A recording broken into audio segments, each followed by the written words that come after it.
எல்லாரும் நல்லா இருக்கீங்களா? நான் எழுதி மேடையில் இருக்கிற என் நண்பர்களாம் வந்து எழுதி கொண்டு வரலான்னு நினைச்சேன். ஆனா பேசுறதுக்கு நேரம் போதுமானு தெரியாதனால எதுக்கு எழுதணும்னு சொல்லிட்டு நான் எழுதாம வந்துட்டேன். இந்த விழாவிற்கு வருகை தந்திருக்கிற பத்திரிகை நண்பர்கள், ஊடக நண்பர்கள் அனைவருக்கும் என் சிரம் தாழ்ந்த வணக்கம். இது போன்ற ஒரு வாய்ப்பை ஆண்டவன் தந்ததற்கு ஆண்டவனுக்கு நன்றி. இது போன்ற ஒரு வாய்ப்பை மீண்டும் மீண்டும் எனக்கு கொடுத்தால் மீண்டும் மீண்டும் ஆண்டவனுக்கு நன்றி சொல்லிக் கொண்டே இருப்பேன். இந்த படம் மெட்ராஸ் மாஃபியா கம்பெனி. இது வந்து இந்த படம் உருவானது வந்து உங்களுக்கு தெரியும் நினைக்கிறேன். இது ரொம்ப நிதானமா பொறுமையா எடுத்த ஒரு நல்ல ஒரு இயக்குனர் கிடைச்சதால எனக்கு கிடைச்ச இயக்குனர் எல்லாமே நல்ல இயக்குனர் தான். திரு ஆர் உதயகுமார்ல இருந்து, திரு ஆர் கே செல்லுமணில இருந்து, திரு பேரரசுல இருந்து. அப்கோர்ஸ் பேரரசு படம் நான் வைப்பன்ல, ஆனா வைப்பன் இருக்கேன். திரு ஸ்ரீகாந்த் தேவா அவர்கள், அவருடைய தகப்பனாருடைய இசையில சின்ன வயசுலன்னு சொல்லுங்க, பரவாயில்ல, நான் சொல்லல பரவாயில்ல. சின்ன வயசுல இருந்து கிட்டத்தட்ட செல்லுமணி சார் சொன்ன மாதிரி தான், ஒரு 42 வருஷங்களுக்கு முன்னால நாங்க படிச்சோம் ஒன்னா. அப்போ தரணின்னு ஒரு செய்யார் ரவி, அவங்க நல்லா கிளாஸ்மேட்டு. இந்த ஒல்லியா ஒருத்த விஸ்குன்னு போவா, இப்படி டக்குன்னு கிராஸ் பண்ணுவா, வாமா மின்னல், டக்குன்னு போயிடுவார். யாருன்னு பார்த்தா ஆர்கே செல்லுமணி இருப்பார். சாக்குன்னு போயிடுவார். எங்கடா போடாருன்னு பார்த்தா போயிட்டு இருப்பார் ஒருத்தர். அது மாதிரி என்ன பார்த்தா எல்லாருக்கும் பிடிக்காது. காரணம் வந்து என்ன காரணம்னு தெரியல. இன்ஸ்டியூட் போன உடனே என்னோட ரவுடித்தனத்தை ஆரம்பிச்சதான் நினைக்கிறேன். இன்ஸ்டியூட்ல ஃபர்ஸ்ட் கால் எடுத்து வைக்க போகும்போது ஃபீஸ் கட்டலான்னு போறேன். இன்ஸ்டியூட்டுக்கு அன்னைக்கு லீவு. நானும் கேமராமேன் பண்ணிரு தரணி 3 பேர் தான் ஒன்னா போறோம். என்னடா இது லீவ் விட்டாங்களேன்னு சொல்லிட்டு அன்னைக்கு பார்த்தா அங்க ஒரு இஷ்யூ போயிட்டு இருந்தது, ஸ்ரீலங்கன் ஒரு இஷ்யூ ஒன்று. ஸோ நேராக பாண்டிச்சேரி சாப்பிட்டுட்டு உட்காந்துட்டு இருக்கோம். ஸோ திரைப்பட அந்த நிகழ்வெல்லாம் பேசணும்னா நீண்ட நெடிய நேரம் பிடிக்கும்ங்கிற காரணத்தால் நான் குறைச்சிக்கிறேன். என் நண்பன் அப்கோர்ஸ் ஆர்கே செல்லுமணி அவர்களாகட்டும் அல்லது ஆர் உதயகுமார் ஆகட்டும். உதயகுமாருடைய முதல் படம் நான் பண்ணும்போது, இப்போ கமல் சார் ஆஃபீஸ் இருக்கு இல்லைங்களா தேனாம்பேட்டையில், அதுதான் எங்களுடைய மணி ஐயரோட ஆஃபீஸ். அங்கே நாங்கள்லாம் அடிக்கடி மீட் பண்ணுவோம், பேசுவோம். அப்கோர்ஸ் பி.வா சாரையும் நாங்கள் தான் மீட் பண்ணேன். ஸோ அதே கம்பெனியில் நான் ஹீரோ பண்ணுறேன், பாலைவன பறவைகள். ஸோ அது ஆர் உதயகுமார் பார்க்குறாரு. ஆர் உதயகுமார் அந்த படம் கிடைக்கும் போது அப்போ அவருக்கு திருமணம் ஆகலை.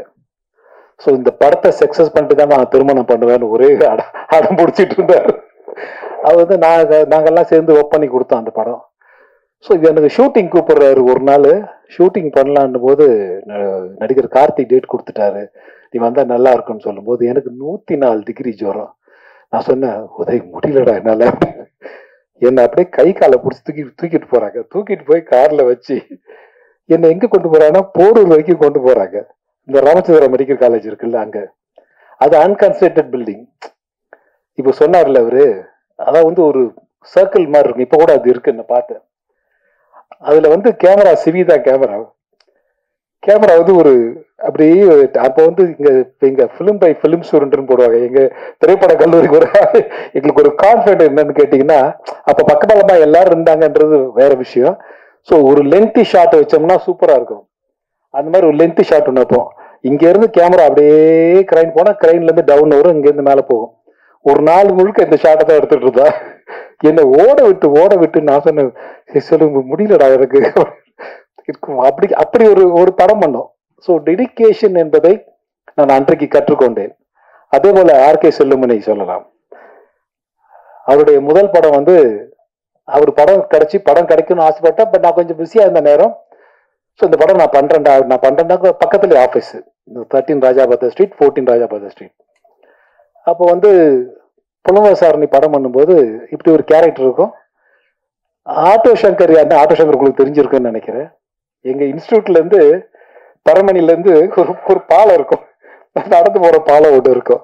அந்த பாலம் வந்து தாண்டி போகுதோடு ஆயிடுச்சு. இப்போ 2 ரோடு ஆயிடுச்சு. அதை தாண்டி போனா அவர் இருக்கிற இடம். நாங்கெல்லாம் பார்த்துருக்கோம். அப்பெல்லாம் என்னடா இது அப்படின்னு சொல்லிட்டு அவர் கேரக்டர் எனக்கு கொடுக்குற நம்பர் ஒரு ஜாலியா பண்ணோம் அந்த கேரக்டர். ஸோ அந்த படத்தை பண்ணும்போது உண்மையா ஒரு நாள் படம் பண்ணும்போது செல்லுமணி சார் சொன்னது கரெக்டு தான். ஸோ முழுக்க முழுக்க அந்த படத்திற்காக வாழ்ந்தவன் என்று சொல்லலாம். என்னை வந்து இந்த கேரக்டர் எப்படி பேசினா நல்லா இருக்குமா, இப்படி பேசினா அப்படி பேசினா நல்லா இருக்குமான்னு என்னை வந்து தூரத்துல இருந்து பார்த்து ரசிப்பாரு. ஆர்கே செல்லுமணி பார்த்துட்டே இருப்பாரு, என்னை பார்த்துட்டே இருப்பாரு. ஸோ நான் பண்றதெல்லாம் ரசிப்பாரு. ஸோ எனக்கு ஒரு இடம் கொடுத்த இயக்குனர் இந்த நான் ஒரு நன்றி சொல்லவே இல்லை அவருக்கு. இந்த நேரத்தில் நன்றி சொல்றேன். தேங்க்யூ ஆர்கே செல்லுமணி. இன்னைக்கு வந்து என் நண்பனா இருந்து எனக்கு ஒரு இடம் கொடுத்ததுக்கு ரொம்ப மிக்க நன்றி. அதே போல இந்த படக்குழுவை ஆசீர்வாதம் செய்வதற்காக வந்த என்னுடைய நண்பர்கள் ஆர் உதயகுமார் ஆகட்டும், ஆர்கே செல்லுமணி ஆகட்டும், இருவருக்கும் என் நண்பர் பேரரசு ஆகட்டும், அனைவருக்கும் என்னுடைய அன்பு கலந்த வணக்கத்தையும் நன்றியும் பாசத்தையும் தெரிவித்துக் கொள்கின்றேன். இந்த படத்துல வந்து திரு அண்ணாதுரை அவர்கள் இது கதையை வந்து என்கிட்ட சொல்லும் போது நான் வேற ஒரு ஷூட்டிங்ல இருந்தேன். ஷூட்டிங்ல இருக்கும்போது என்னை வந்து அப்ரோச் பண்ணாங்க. நான் வேண்டான்னு சொல்லிட்டேன். இல்லை நான் எனக்கு வேண்டாம் அப்படின்னு சொல்லிட்டேன். ஸோ திரும்ப என்ன ட்ரை பண்றாங்க. திரும்ப நான் வேணான்னு சொல்றேன். ஞாபகம் இருக்கா உங்களுக்கு? டைரக்டர் பின்னால நின்று இருக்காரு. ஸோ திரும்ப என்ன ட்ரை பண்றாங்க. திரும்ப நான் வந்து லைன் ஃபுல்லா கேட்கறேன், ஒரு தடவை ஃபுல்லா கேட்கறேன் அப்படின்னு கேட்டு ஒத்துக்கிட்ட படம் தான் இன்னைக்கு மெட்ராஸ் மாஃபியா கம்பெனி. நீங்க எல்லாம் பாக்குற படம் இன்றைக்கு. ஸோ இந்த படத்தோட தயாரிப்பாளர் என்ன அணுகும்போது நான் கேட்ட ஒரே ஒரு வார்த்தை, நான் கேட்ட சம்பளம் எனக்கு சம்பளம் கொடுத்துருவீங்க, எனக்கு தெரியும், ஓகே. அதே போல என்னை நம்பி வருகிற இந்த தொழிலாளர் இருக்காங்க இல்லையா, இந்த 24 கிராஃப்ட் இருக்காங்க இல்லையா, இவங்களுக்கெல்லாம் நீங்க சம்பளம் கரெக்டா கொடுத்துருவீங்களா அப்படின்னு கேட்டேன்.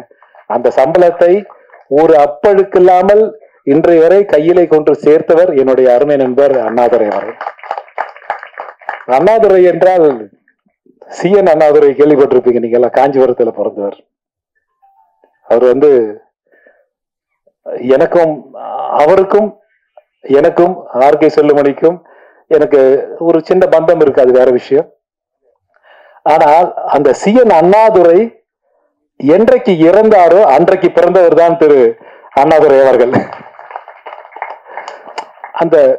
அதாவது வந்து இப்ப நான் ஒரு படம் பண்ணிட்டு இருக்கோம். இப்போ வாத்தியார்னு ஒரு படம். அதுல வந்து Karthi sir, Sathyaraj sir, Rajkiran sir, நான் எல்லாம் பண்றோம். ஸோ அந்த கதையை கிட்டத்தட்ட அப்படிதான்.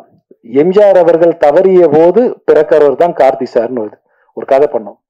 ஸோ இது அந்த மாதிரி பேரறிஞர் அண்ணா வந்து இறந்த நாள் என்று பிறந்தவர் தான் இந்த அண்ணாதுரை. அதனாலதான் பேரு அண்ணாதுரைன்னு வச்சிருக்காங்க இவருக்கு.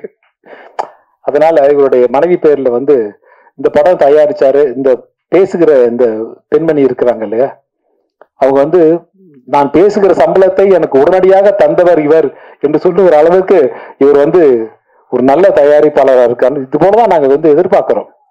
இது போல வந்து நடிகர்களும் இந்த போன்ற இயக்குநர்களும் இது போல வந்து இன்னும் எதிர்பார்க்கறதா நாங்க வந்து சீக்கிரம் அதாவது உழைக்கிற உழைப்பாளி அதுதான் வேலை செய்யறாங்க. இன்னைக்கு பணம் கிடைச்சா மகிழ்ச்சி அடையாதவங்க யாருமே கிடையாது. ஸோ அதனால வந்து அவருக்கு என்னுடைய மனமார்ந்த நன்றியும் வாழ்த்துக்களும்.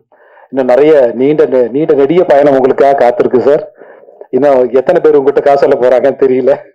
காசு சொல்லுவாங்க, இருந்தாலும் முடிவெடுக்க போறது நீங்க தான். இந்த படத்துல என்னோட சேர்ந்து ஒர்க் பண்ண என்னுடைய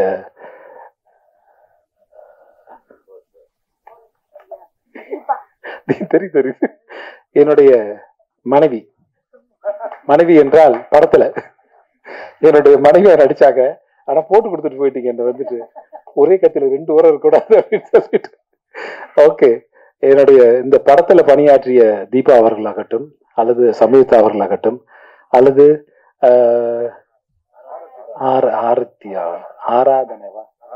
ஆராதனா நீ சொன்ன கரெக்டா இருக்குங்க. இவன் முகத்தை கொஞ்சம் ஞாபகம் வச்சுங்க எல்லாரும். அதனால ஆராதனை ஆகட்டும் அல்லது இன்னும் இந்த படத்துல பண்ண டெக்னீஷியன்ஸ் எல்லாருக்கும் ஒரு என்னுடைய மனசுல இடம் பிடிச்சிட்டாங்க. எல்லாருக்கும் ஒரு நீண்ட வாழ்த்துக்களும் நன்றியும். அது போக இசையமைப்பாளர் இவர் இவருடைய தகப்பனார் படத்துல நான் பணியாற்றிருக்கேன். நான் ஃபர்ஸ்ட் டைம் ஹீரோ பண்ணும்போது, ஃபர்ஸ்ட் டைம் இல்லை, அப்போ அப்பா தான் மியூசிக் டைரக்டர். இவர் லண்டன்ல ஒரு ஷோ பண்ணோம். நாங்க லண்டன்ல ஒரு ஷோ பண்ணும்போது தேவா சார் தான் மியூசிக் நான் முடிவு பண்ணிட்டேன். அப்போ ஒரு பிரதர்ஸ் சபேஷன் முரளி ஆகட்டும் அல்லது சம்பத்தனன் ஆகட்டும் எல்லாரும் வரீங்க அப்படின்னு. அப்போ தேவா என்ன சொன்னாரு, என் சன்னு ஸ்ரீகாந்த் தேவா வந்தா நல்லா இருக்கும் அப்படின்னு. ஸோ இவரையும் கூட கூப்பிட்டு போயிட்டோம். அவங்க 5 பேர் இவரு கூட வந்துருவாரு. ஸோ அதனால அப்பா போட்ட ஞாபகம் சாங் எனக்கு இப்போ ஞாபகம் இருக்கு. ஒரு படத்துல பாடட்டுமா? நானு கீழே கல்லெல்லாம் ஒண்ணும் இல்லையே. மாட்டு வண்டி பூட்டிக்கிட்டு மூட்டைகளை ஏத்திக்கிட்டு மேட்டுப்பட்டி போக போறேன். கூட்டு ரோட்டு சந்தையில வேட்டி ஒண்ணு வாங்கிவோம் கோமணத்தை மூட போறேன். முத்தழகி பாட்டிக்கு நான் வெத்தலை இடிச்செடுத்து பொக்க வாயில் ஊட்ட போறேன். 10 ரூபா டிக்கெட்டுல பட்டணத்து சினிமா மொத்தத்தையும் காட்ட போறேன். அட நம்ம ஒரு சந்தையிலே எப்போதும் கொண்டாட்டந்தா. மாட்டு வண்டி பூட்டிக்கிட்டு மூட்டைகளை ஏற்றிக்கிட்டு மேட்டுப்பட்டி போக போறேன். இப்படி ஒரு சாங் எனக்கு கொடுத்தாரு. இது ஒரு பெரிய ஹீரோ பாடி இருந்தா மிகப்பெரிய ஹிட் ஆயிருக்கும். ஒருவேளை என்னோட போரா காலமா என்னன்னு தெரியல, நான் பாடினதால அந்த பாட்டு அந்த பாட்டுக்கு ஒரு மரியாதை போச்சான்னு தெரியல. ஸோ அந்த பாட்டு எழுதினவர் காளிதாசன் ஒரு ஒரு ரைட்டர் இருந்தார். அப்போ நான் சொல்றது 90s 1991 சொல்றேன். ஸோ மிகப்பெரிய விஷயம் யார் எதை செய்கிறார்கள் என்பதுதான் முக்கியம். நான் இன்னைக்கு ஆர்கே செல்லுமணி சார் சொன்னாரு, நான் பாக்குறது ஒரு மாதிரி இருப்பேன், சட்டையெல்லாம் ஒரு மாதிரி போட்டிருப்பேன், அதனால என்ன யாருக்கும் பிடிக்காது அப்படின்னு சொல்லுவாரு. உண்மைதான் சார். நீங்க நீங்க யதார்த்தமா வாழ்ந்தீங்க. யதார்த்தமா ஆர்கே செல்லுமணி ரொம்ப யதார்த்தமான ஒரு மனிதர். அதே மாதிரி ஆர் உதயகுமார் ரொம்ப யதார்த்தமான ஒரு மனிதர். நான் ஆர்கே செல்லுமணி ஒரு தடவை ஆபீஸ்க்கு போயிருந்தேன். எப்படி இருக்கு அப்படின்னு கேட்கும்போது அவன் சூஸ் பண்ணிட்டு இருந்தான். இந்த நம்ம இதெல்லாம் கூடார மாதிரி இருக்கும்ல, இந்த ஸ்போர்ட்ஸுக்கெல்லாம் பண்ணுவாங்கல்ல, அந்த மாதிரி ஜிப்பெல்லாம் வச்சுட்டு ஜிப் திறந்தா உள்ள முடிச்சுக்கலாம், அந்த மாதிரி வச்சுட்டு அப்புறம் காலை உள்ள விட்டு படுத்துக்கணும் அப்படின்ற மாதிரி இதெல்லாம் செலக்ட் பண்ணிட்டு இருந்தாரு. நான் சொன்னேன், செல்லுமணி வீட்டுக்கு ஏதாவது வாங்க போறியா அப்படின்னு. இல்ல, ஷூட்டிங்காக பண்றாரு. ஷூட்டிங் பண்றியா? யாருக்காக பண்ற? அடிமைச்சங்கிலின்னு ஒரு படம் எடுத்துட்டு இருக்காரு. அடிமைச்சங்கிலி படத்துக்காக இங்க போகாத காரே கிடையாது. அதுல இந்த யூனிட் பாய்ஸ் இருக்காங்கல்ல, அவங்க எல்லாம் காலை உள்ள விட்டு படுத்துக்கிறோமாமா.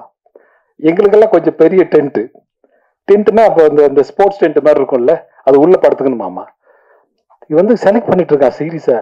நான் செலக்ட் பார்த்துட்டு போடா நீயும் படமா அப்படின்னு சொல்லிட்டு ஒரே ஓட்டம் அந்த படத்துல நான் ஆக்ட் பண்ணேன். அந்த படத்துல அடிமைச்சங்கிலி பார்த்துருப்பீங்க.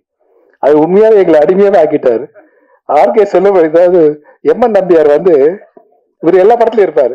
முதல் படத்துல எல்லா படத்துலயும் எம்என் நம்பியார் இருப்பாரு.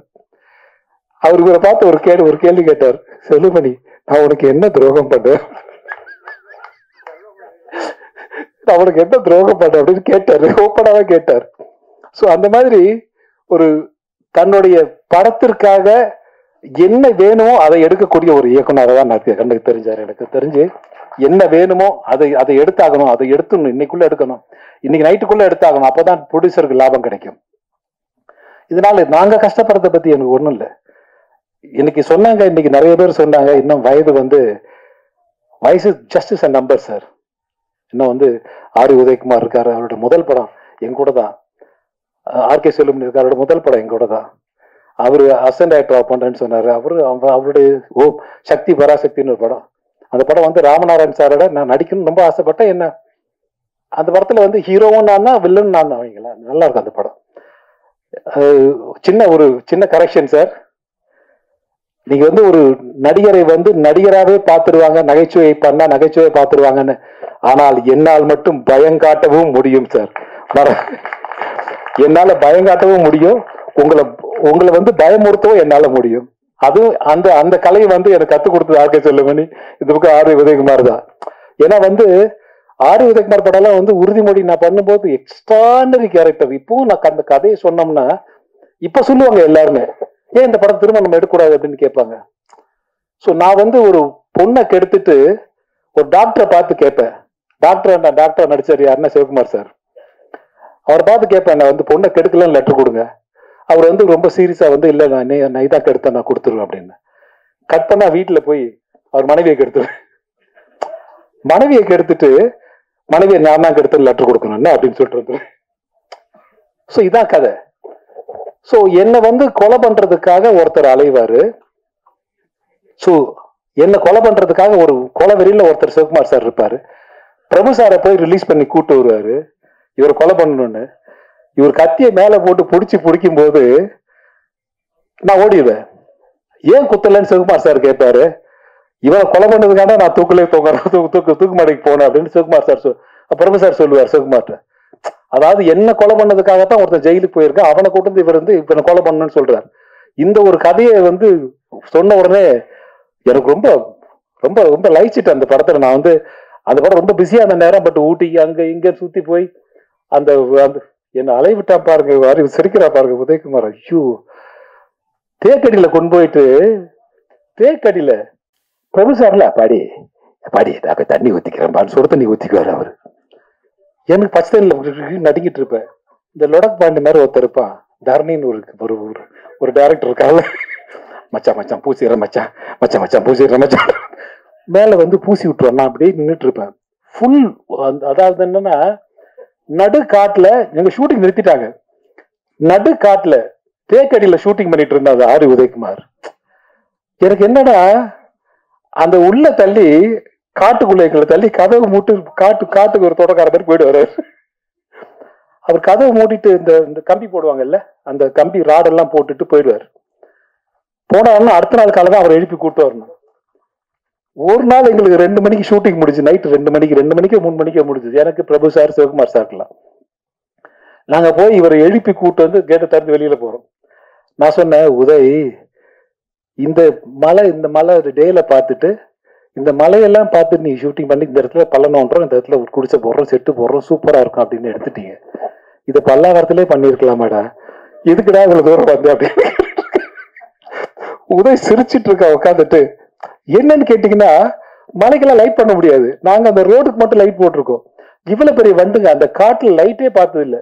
வண்டு வந்து டிஸ்கின் அடிக்கும், டிஸ்கின் அடிக்கும். இங்க வந்து அடிச்ச உடனே அப்படியே நின்றுட்டு இருப்பேன். நான் வந்து ஃபுல் சகதி, என் ஃபேஸ் தெரியக்கூடாது, கதைப்படி என் ஃபேஸ் தெரியக்கூடாது. என் ஃபேஸ் தெரிஞ்சுன்னா ஹீரோக்கு என்ன யாருன்னு தெரிஞ்சிடும். அவர் தண்ணியில மூக்கி விட்டு எடுக்கும் போது அதை பேட்ச் ஒர்க் பண்ணிட்டு இருக்கா.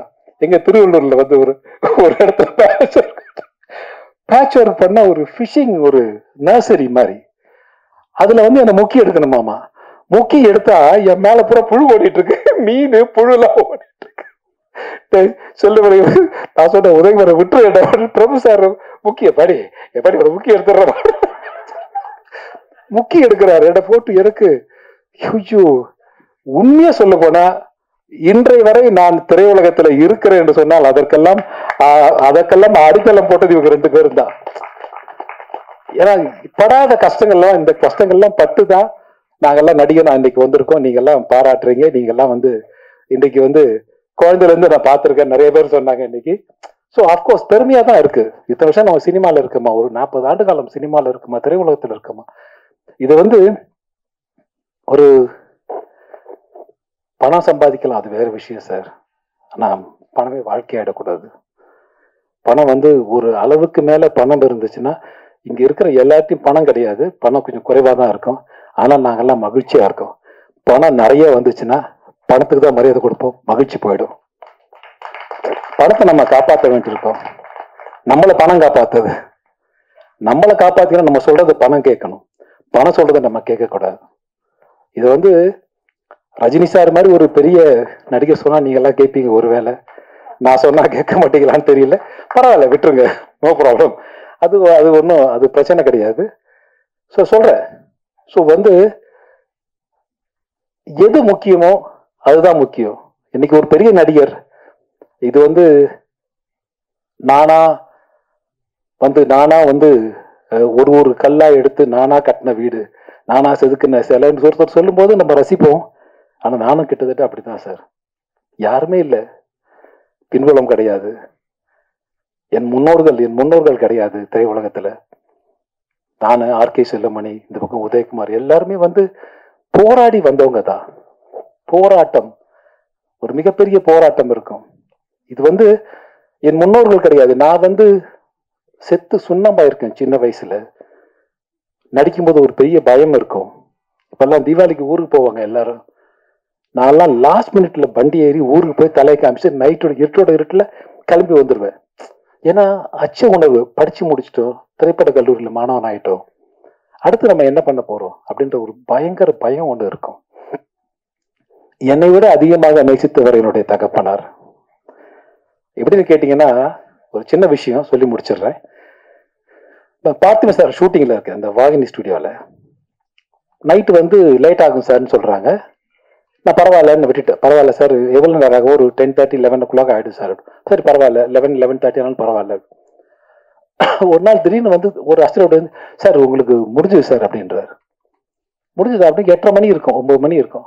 முடிஞ்சது அப்படின்னு, முடிஞ்சது சார் உங்களுக்கு முடிஞ்சு சொல்லிட்டேன். நான் உங்களுக்கு டவுட் கன்ஃபார்ம் பண்றேன், முடிஞ்சது சார்னு சொல்றாங்க. சரி சார், தேங்க்யூ சார், நான் கிளம்புறேன். பார்த்து சார் சொல்றேன். பாய் சொல்லிட்டு வீட்டுக்கு வரேன். திரும்ப ஒரு அசிஸ்டன்ட் ஓடி வர்றாரு. ஓடி வந்து, சார் நாளைக்கு டேட்டு கேட்டிருந்தோம் உங்ககிட்ட, அந்த டேட்டு நாளைக்கு வேணாம் சார். ஃப்ரீ பண்றாரு என்ன. நாளைக்கு வேணாமா உங்களுக்கு? வேண்டாம். அப்படியே சார், நாளன்னைக்கு வேண்டாம் சார். So nice, thank you. இன்னொரு ஃபோன் வருது எனக்கு, அதுல என் தகப்பனார் தவறிட்டார் அப்படின்னு. ஸோ அவரு எவ்வளவு சினிமாவை நேசிச்சிருக்காரு.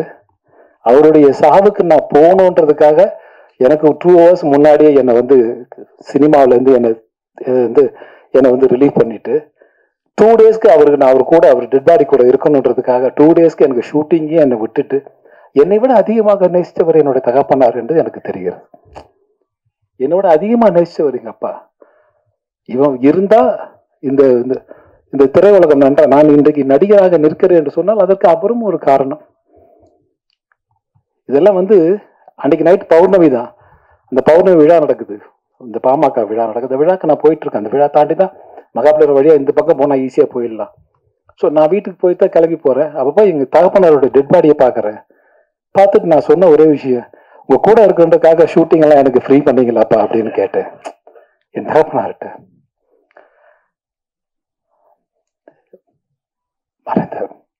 மறைந்த என்னுடைய தகப்பனார்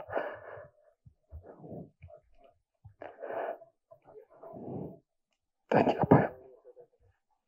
இதெல்லாம் வந்து யாரும் சொல்ல மாட்டாங்க. இது பெரிய நடிகராக இருந்தா பெரிய விஷயமா மாறும். இன்னைக்கு ஆர்கே செல்வமணி சார் சொன்ன மாதிரி ஒரு சராசரி நடிகன் இன்னைக்கு எங்களை முடிவு பண்றது, என்ன முடிவு பண்றது குறிப்பா சொல்லலாம். எனக்கு போட்டியே இல்லைன்னு நினைக்கிறீங்க நீங்க. இந்த படம் பார்த்தீங்களா, இந்த மெட்ராஸ் மாஃபியா கம்பெனி, இந்த இடத்துக்கு என்ன தள்ளி விட்டது யாருன்னு நினைக்கிறீங்க? முதுகு பூரா காயம் சார், ரத்தம், வடுக்கல், என்னை குத்தி குத்தி குத்தி கொலை பண்ணிட்டாங்க. என்னை வந்து ஒரு படம் வீட்டுக்கு வந்து பேசுவாங்க, பேசிட்டு போவாங்க, அந்த படம் வந்து மிஸ் ஆகும். ஏதோ ஒரு காரணம் இருக்கும். யார் காரணம் என்று சொன்னால் அந்த படத்தோடைய கதாநாயகனா இருக்கலாம், யாரோ ஒருத்தங்க இருக்கலாம். அவங்க முடிவு பண்ணுவாங்க, இந்த கேரக்டருக்கு இவர் இருந்தா கரெக்டா இருக்கும், வேற யாரா வேணாம். ஸோ இந்த இடத்துக்கு என்னை தள்ளி விட்டுறதற்கு வேற வழி தெரியல சார். எனக்கெல்லாம் வேற வழி தெரியல உண்மையாவே.